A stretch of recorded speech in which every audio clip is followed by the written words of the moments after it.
തിരൂരിൽ മണ്ണിടിച്ചിലിൽ കാണാതായ അർജുനായുള്ള തെരച്ചിൽ ഒരു ദിവസത്തെ ഇടവേളയ്ക്ക് ശേഷം നാളെ പുനരാരംഭിക്കാൻ പോകുന്നു.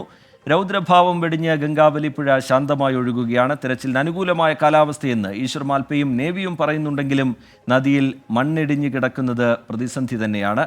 ഗോവയിൽ നിന്നുള്ള ഡ്രഡ്ജർ എത്തിക്കാനുള്ള നടപടിക്രമങ്ങളും വേഗത്തിലാക്കിയിട്ടുണ്ട്.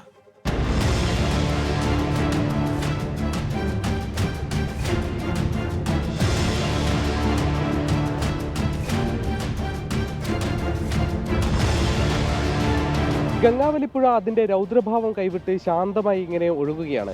അതുകൊണ്ട് തന്നെ പ്രാദേശികമായ മുങ്ങൽ വിദഗ്ധർക്കും നേവിക്കുമൊക്കെ തന്നെ അനായാസം ആഴങ്ങളിൽ ഇന്നലെ ഡൈവ് ചെയ്യാൻ പറ്റി. ലോറിയെ ബന്ധിച്ചിരുന്ന കയറടക്കം പ്രധാനമായ ചിലത് കണ്ടെത്താനും അവർക്ക് സാധിച്ചു.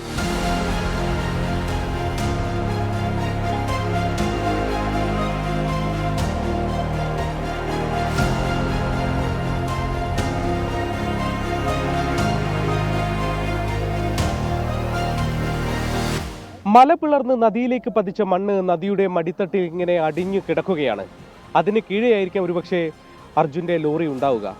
ഇന്നലെ ആഴങ്ങളിലേക്ക് ഡൈവർമാർ ചെന്നെങ്കിലും ഈ മണ്ണ് മാറ്റി ലോറി കണ്ടെത്താൻ അവർക്ക് കഴിയാതെ പോയി. യന്ത്രസഹായമില്ലാതെ മനുഷ്യസാധ്യമായ തിരച്ചിൽ ഇവിടെ അപ്രാപ്യമെന്ന് ഇന്നലെ യഥാർത്ഥത്തിൽ ബോധ്യപ്പെട്ടു. ഇനി യന്ത്രമെത്തിച്ചുള്ള തെരച്ചിലാണ് നിർണായകമാവുക.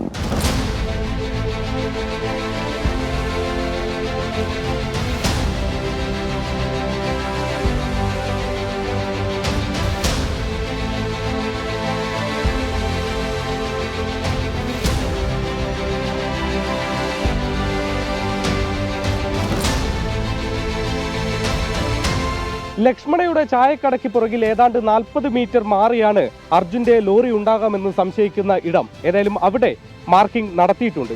അവിടെയുള്ള മണ്ണ് മാറ്റി തിരച്ചിൽ നടത്തിയാൽ മാത്രമേ യഥാർത്ഥത്തിൽ ലോറിയിലേക്ക് നമുക്ക് എത്താൻ വേണ്ടി കഴിയൂ.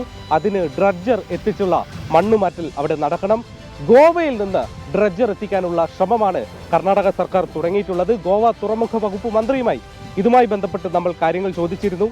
ഇത്തരമൊരു അഭ്യർത്ഥന കിട്ടിയെന്നും ഡ്രഡ്ജർ എത്തിക്കുന്നതിന് മുന്നോടിയായി ചില വിവരശേഖരണം നടത്തുകയാണെന്നും അലക്സ് സെക്യൂര അന്ന് 24-നോട് പറഞ്ഞു.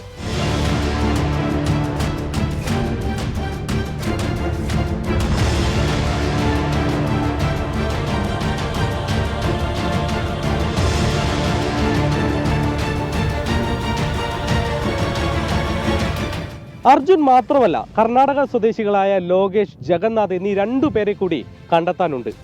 അവർക്കായി കൂടിയാണ് ഇപ്പോൾ തെരച്ചിൽ നടക്കുന്നതും. ഇന്നൊരു ദിവസം തെരച്ചിലിന് ഇടവേള നൽകിയെങ്കിലും നാളെ മുതൽ പ്രാദേശിക മുങ്ങൽ വിദഗ്ധരും നേവി ഉദ്യോഗസ്ഥരും ഇവിടെ തെരച്ചിൽ നടത്തുകയാണ്.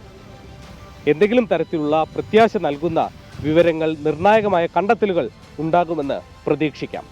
ശിരൂരിൽ നിന്നും വരുൺ വടശ്ശേരിക്കരയ്ക്കൊപ്പം ശ്രീനാഥ് ചന്ദ്രൻ, 24.